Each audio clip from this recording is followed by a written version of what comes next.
genomics assays help predict risk of sudden cardiac death. So welcome.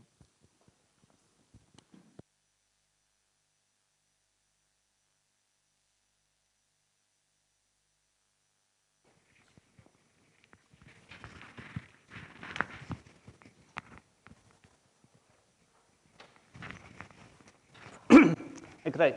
Thank you very much for the kind invitation to come and present here. It's been a fantastic meeting. And now what I'd like to do is sort of shift gears slightly and take us into electricity of the heart. So my work, or my lab, predominantly focuses on sudden cardiac arrest, which is an electrical problem.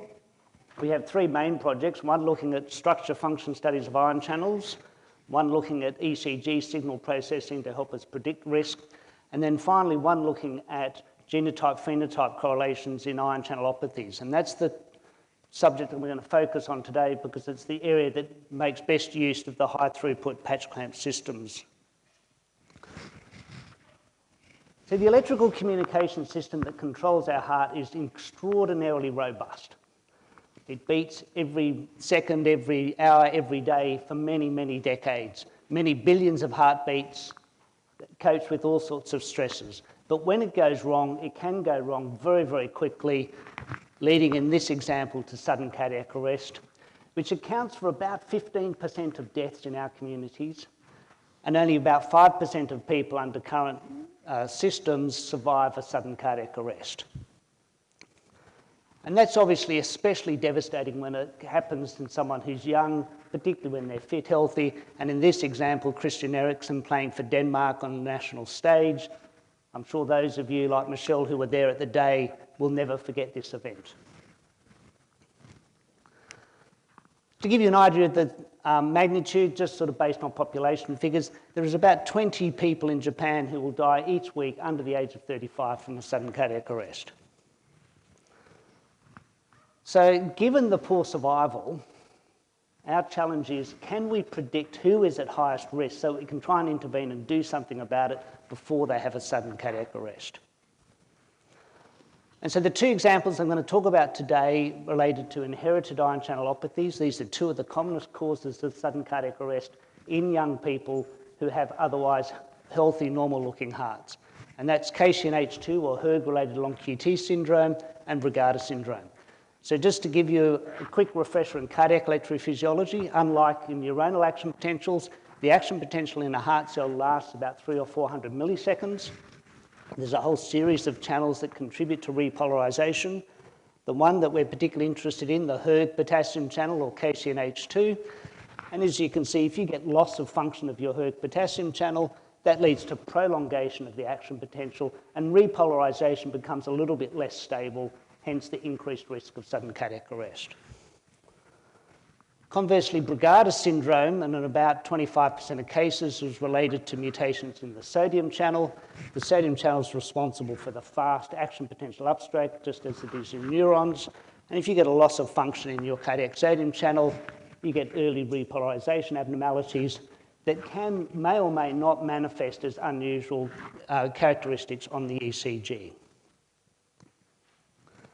So both of these conditions, the sodium channel-related Brugada, Hurg-related long QT, have an incidence of about 1 in 5,000 in the population, and overall have a risk of sudden death of between about 10 and 15% before the age of 40 if they're not treated. So that 1 in 5,000 corresponds to an incidence of pathological variants in those genes of 0.02% of the population.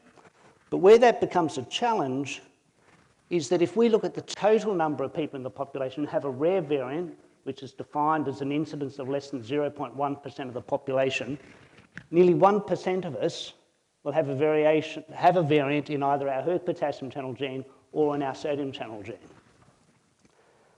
So the two questions we were interested in trying to address was, one, can we differentiate between the genuinely benign bystander variants from those that are going to cause disease? And then amongst those that are going to cause disease, can we determine whether the variant itself is a risk factor for whether you're at risk of a sudden cardiac arrest? So over the years, with the explosion in genome sequencing and the identification of variants in pretty much all of us, there's led to a whole system of trying to classify variants ranging from benign to the bystander variants right through to the pathogenic. And there's all sorts of clinical information, bioinformatic information that we can use to try and determine whether any given variant in any given patient is going to be a cause of disease. And one of the biggest challenges we have is that in almost all families that have one of these inherited syndromes, the variant that is the cause of disease is unique to that family or very few families. So there's relatively little information that we've got access to determine pathogenicity. And as a consequence, 3/4 of missense variants identified in ion channel genes are currently classified as variants of uncertain significance, so they can't be used to provide clinically meaningful management decisions. Out of all those areas of information that we can use, the one that we've made least or taken least advantage of is the functional characterization of those gene mutations. And fortunately for us with high throughput patch clamp systems, we're in a position now where we can actually determine whether a given variant actually affects the gene or the ion channel of interest.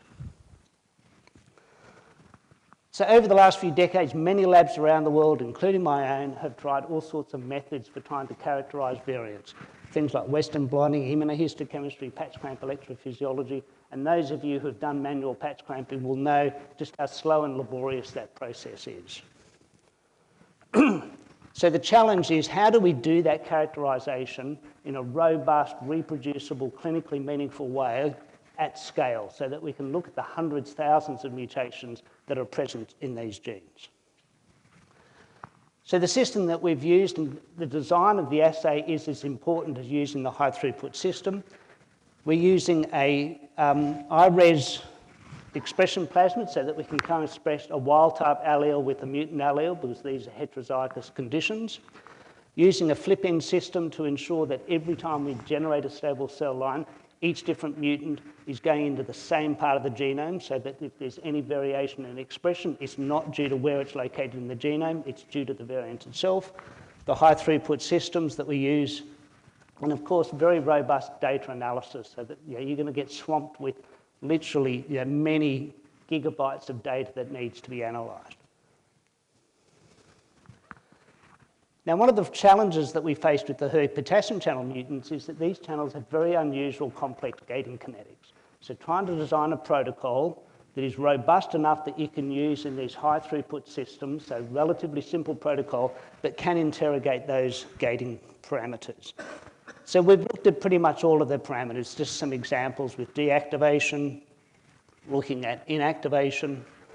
But in the end, we decided on this relatively simple protocol, a step to +40 to mimic the plateau of the action potential, and then repolarizing to -50 millivolts to monitor the tail current at that point, because that's the point where you get maximum current flow during a normal cardiac action potential.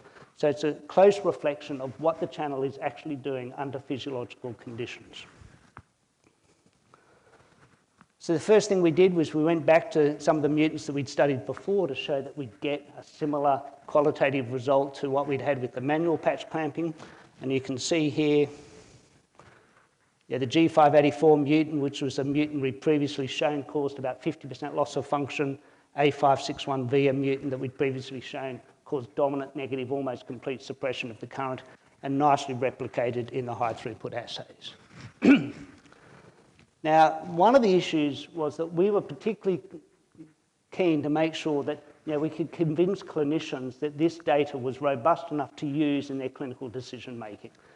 And so one of the things they wanted to be guaranteed was that the assays were reproducible, that we had wild type controls, negative controls in every plate that we ran, and that we knew if we got the result one day, it'd be the same if we'd done it another day.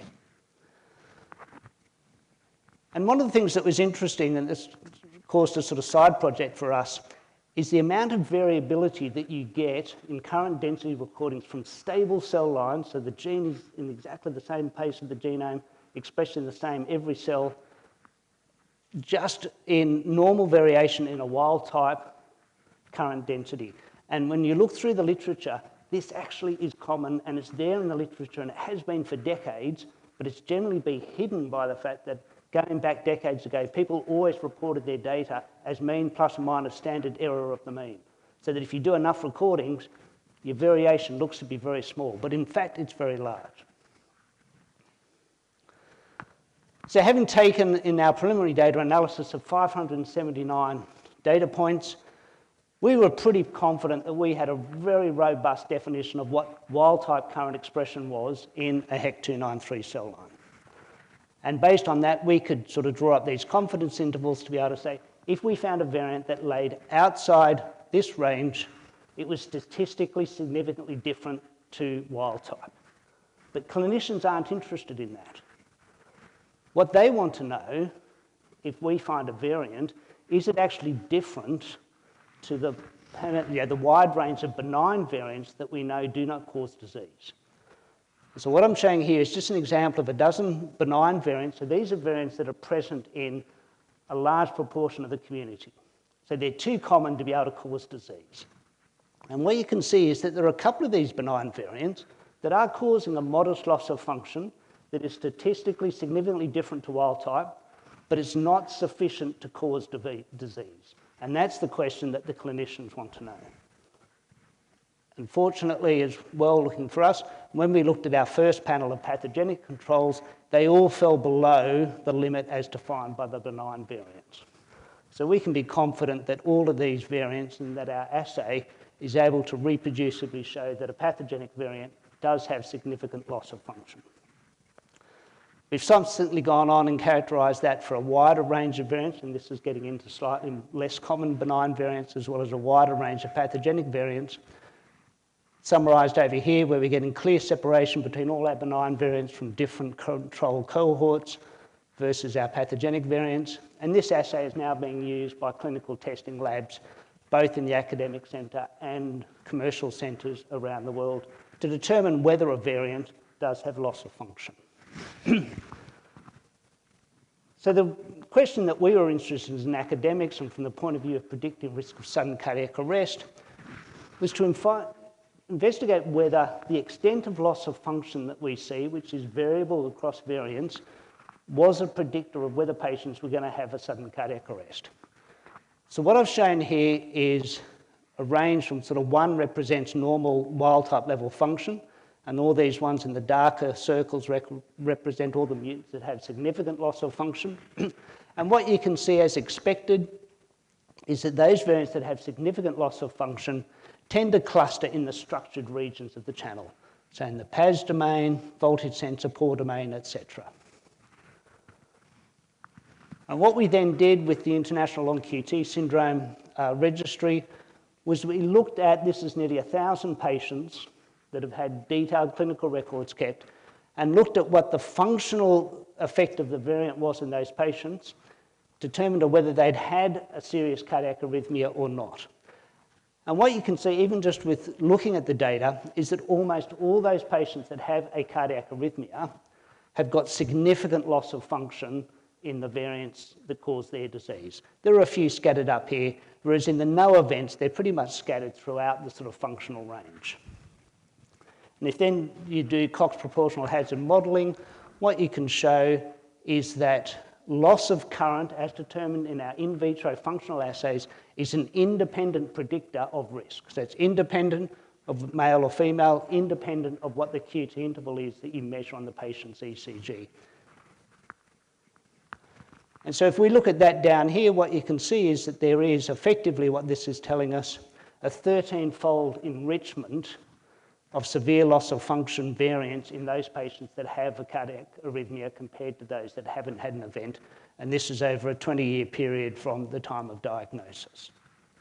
So yes, I think we can definitively answer that question, that in vitro functional data can provide independent information to help predict the risk of serious cardiac events.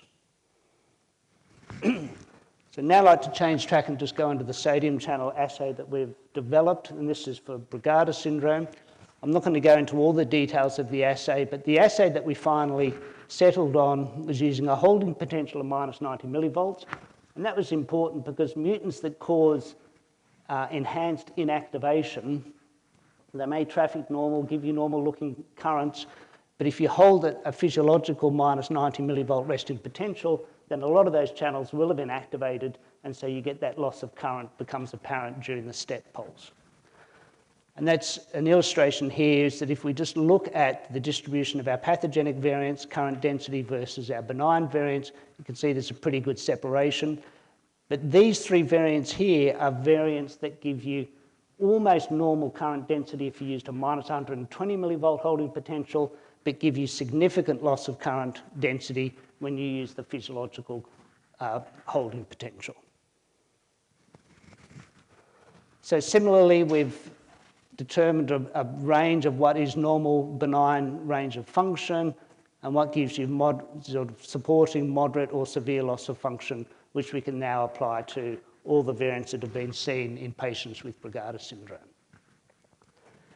Now, we don't have as extensive a population of Brugada syndrome patients we've got access to, but what we do have is, from the International Brugada Syndrome, where they've recorded all the sodium channel variants, people have already done a lot of work trying to work out, can we use this variant-specific information to help us predict which patients are going to be at risk? And more importantly for Brugada syndrome, the two big conundrums we have with Brugada syndrome is that one, patients often are asymptomatic and don't show features on their ECG. The ECG features, which are classical of Brugada syndrome, are very intermittent. You'll see one patient one day and they don't have the ECG features, and you might see them 6 months later and they do, and vice versa. So determining whether a variant is the cause of disease and whether it's going to be penetrant and be passed on to their children, etc., is a very critical question. So previously people have used bioinformatic assessment, just using algorithms like Revel, alpha missense, to try and predict what the effect of any given variant was. And this is one just showing here for Revel. And what you can see is that the prediction of whether it's going to be penetrant or not is very poor for the vast majority of predictions, and only for those few variants that they predict to be really severe loss of function is there a hint that there might be something, a signal there from the prediction. If you use alpha missense, which is now shown here in the black dots, Revel in the red, it's slightly better, but it's still not very good. And now when we put in our functional data, you can see that for our assays, those variants that have a severe loss of function are getting much higher penetrance prediction values compared to any of the bioinformatic pathways or bioinformatic algorithms.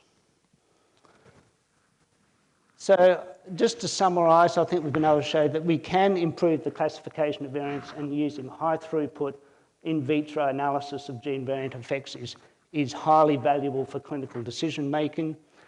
It is enabling us to improve stratification of risk for patients with long QT type 2, and we're hoping to extend that to long QT1 and long QT3.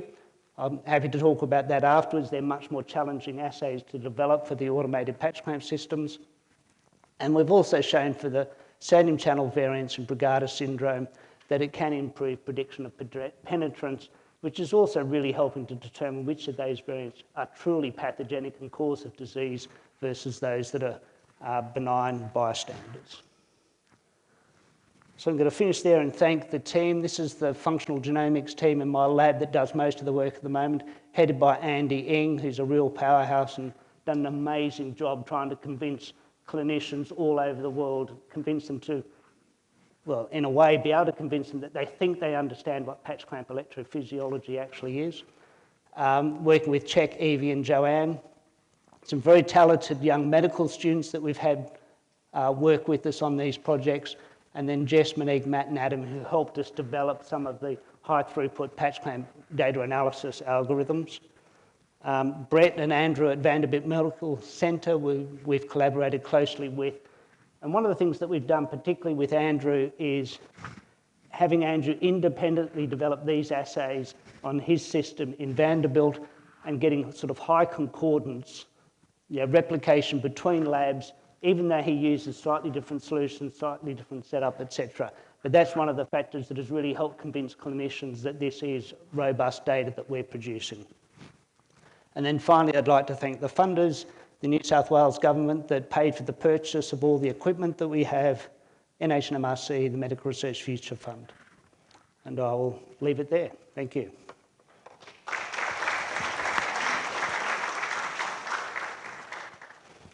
Thank you for the beautiful talk. Questions?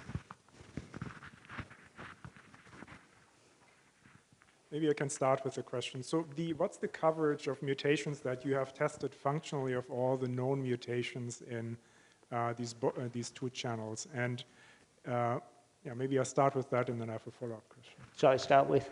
I start with that and then I may have a follow-up question. Yeah.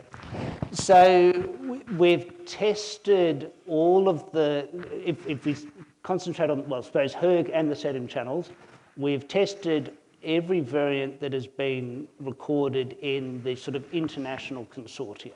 So these are the sort of, the high-end academic labs who've been collecting these data for a long period of time.